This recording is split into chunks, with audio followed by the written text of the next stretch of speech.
گلی گلی کوچے کوچے میں ایک پیر ہے، بیعت کرتے ہیں. ہر آدمی سمجھتا ہے کہ میرا مرشد کامل ہے، لیکن اس دنیا میں کل 360 ولی ہوتے ہیں ایک وقت میں، جن کو رجال الغیب کہتے ہیں. 40 ابدال ہوتے ہیں. ابدالوں کو بھی اجازت نہیں کہ تم کو بیعت کریں.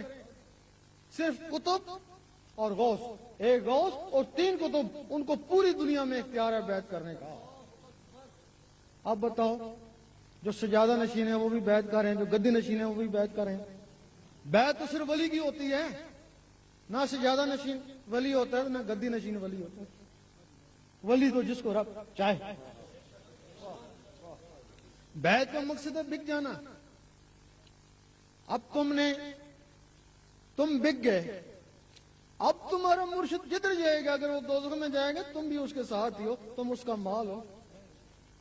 اگر وہ بہشت میں گیا، اگر تم نے کچھ بھی عمل نہیں کیا تب بھی تم اس کے مال ہو، تم بھی اس کے پیچھے ہی جاؤ گے.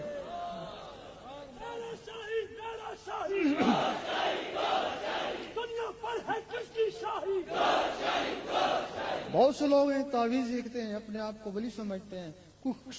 سچا خواب آ جاتا ہے، اپنے آپ کو ولی سمجھنا شروع ہو جاتے ہیں. کسی ولی کی اولاد میں سے ہیں، ولی سمجھنا شروع ہو جاتے ہیں.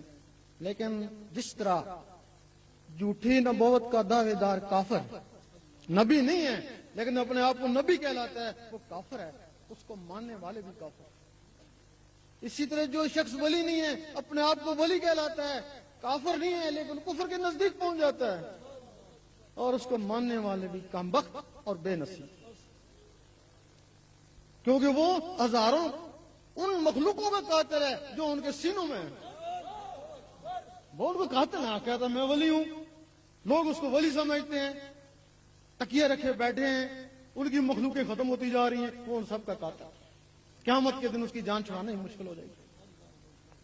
اب بہت سے لوگ کہتے ہیں جب بیعت کے لیے جاتے ہیں، ہم کچھ نہیں ہیں، ہم نے تمہیں دربار والے کے حوالے کر دیا ہے. اپنی جان چھڑاتے ہیں. اگر ہم نے دربار والوں سے فیض حاصل کرنا ہے تو ہمارے لیے آقا کا دربار ہی کافی ہے. پھر ان درباروں کی کیا ضرورت ہے؟ ولی کی پہچان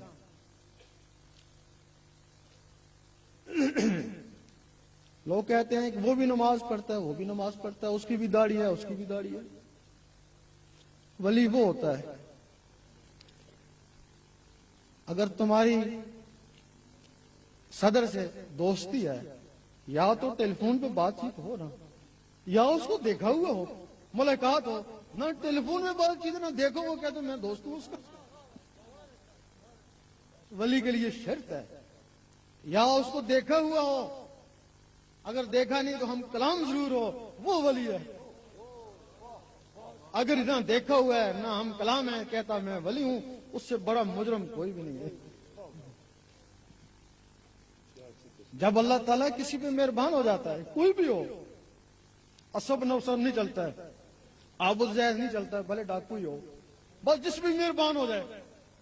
جب مہربان ہو جاتا ہے تو اس کے اوپر اپنی وہ تجلی ڈالتا ہے جو موسیٰ علیہ السلام کے اوپر ڈالی تھی. جب وہ تجلی ڈالتا ہے، ہو سکتا ہے اس کی تاب نہ لائے، ہلاک ہو جائے. ہلاک ہونے دو.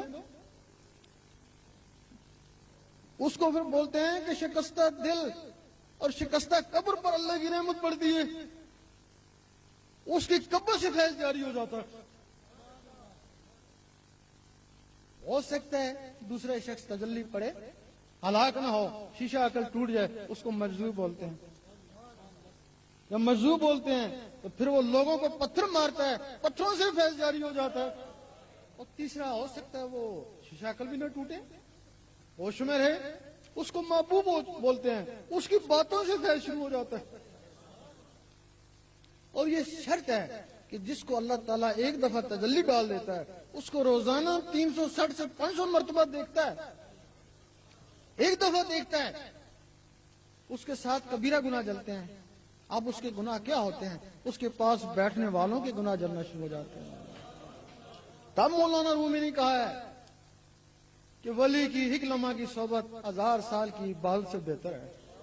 ہو سکتا ہے وہ 1000 سال میں وہ گناہ نہ جلے جو اس کے پاس بیٹھنے سے نظر رحمت سے جل جائے.